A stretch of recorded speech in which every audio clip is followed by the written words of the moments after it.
across the BBC. And that is a fantastic try. A thrilling championship concludes this weekend. Kicks for the post, and it goes over. Let's settle it on the pitch. That is top class. The final day of the 2017 Six Nations, kicking off with Scotland versus Italy. This afternoon from 12:10 live on BBC One. Good morning, Kaz Perry with you on a Saturday breakfast. Lovely to have your company this morning. Thanks for choosing BBC Radio Solent this morning. Now it's time for a spot of magic. Well, there's a new magical act making its debut in Portsmouth this month. Miller and Brooks offer a mix of slates, mentalism and hypnosis. They're planning to take it on tour after kicking off at the Grosvenor Casino in Gunwharf Quays. And joining me this morning on the line, one half of Miller and Brooks is Lilly Miller. Good morning, Lilly. Good morning, how are you? I'm fine. Now, I'm the perfect member of the audience when it comes to watching magic because I'm always the one staring in disbelief after seeing a magic trick with my kind of jaw on the floor. I think it's incredible what you guys get up to. But becoming a magician or an illusionist isn't an obvious choice for a career. How did you get into it?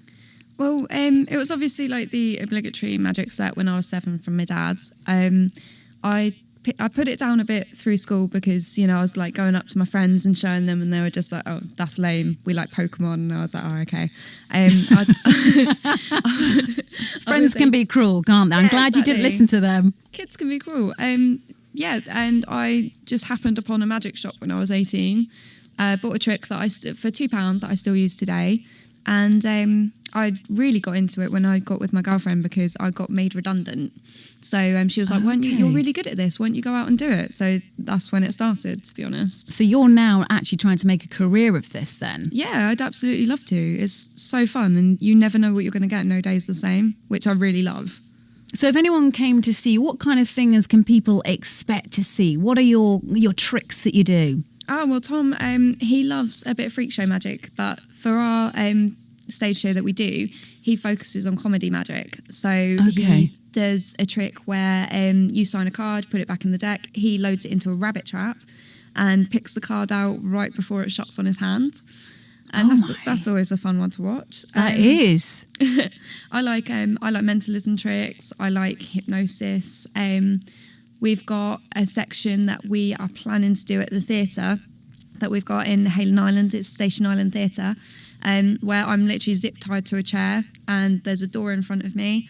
And while I'm doing that, trying to get out, Tom gets someone from the back of the audience to pick a card. He picks them to come up to do a card trick and it turns out that it's me coming back onto the stage.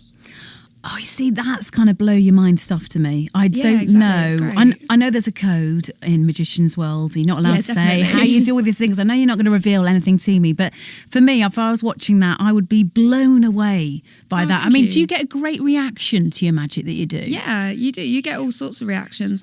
Sometimes people don't say or do anything, but that's just because it's not because they don't like it.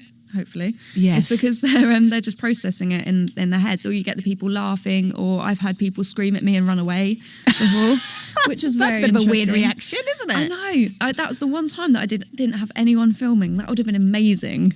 Oh, it would have been. And what's your kind of favourite kind of trick that you do? Am I allowed to call it trick, or is it? Would you say? Fine. You can call it whatever you like. What's your favourite thing to do, or what draws the biggest audience? What's the best reaction you get? Impossible things. I bet people love it the most where they think I've got something wrong and then it turns out that I haven't at all. It's like there's this card trick that I do where someone picks a card and I get them to focus on it because I'm going to try and pick the corresponding card, and I get it completely wrong, but I made a prediction beforehand on a bit of paper and then I just take a lighter to it and burn the back of it and it changes into whatever their card was. No. Really? And how long? I wouldn't lie to you. Like a trick like that, how long would it take you to actually master that? That one, it took me about 5 minutes because I was just off to a gig and I thought it'd be really cool if I could do something like that. So I knocked it up quickly before I went. Only 5 minutes? Oh, so come on. Is magic something that anyone can do? Or do you think you need to have a certain skill, a certain je ne sais quoi to get it just right? I think anyone can practice it and definitely do it. it does. Most of the stuff does take a lot of practice. It's just things that I think up of in my head.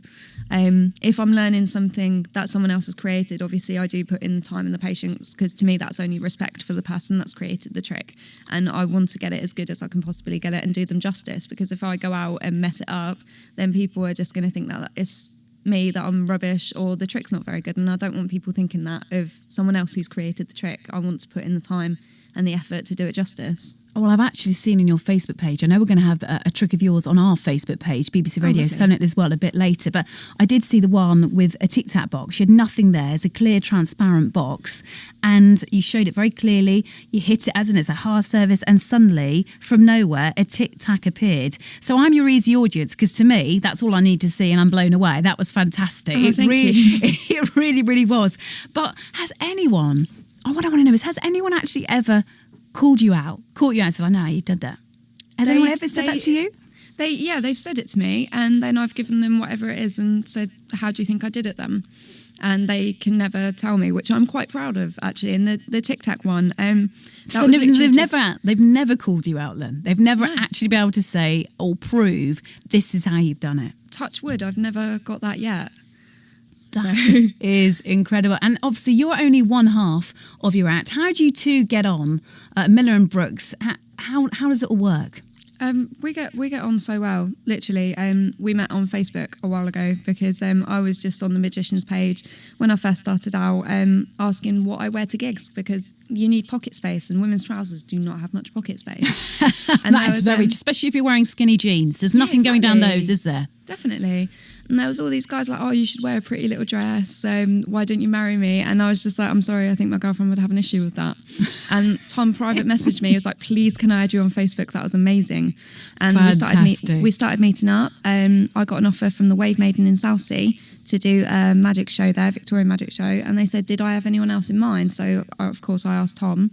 It went really well. We sold out. And we've had so many people saying that we work so well together, because we're two different people, two different styles, but apparently they complement each other really well. So you're a good double act then?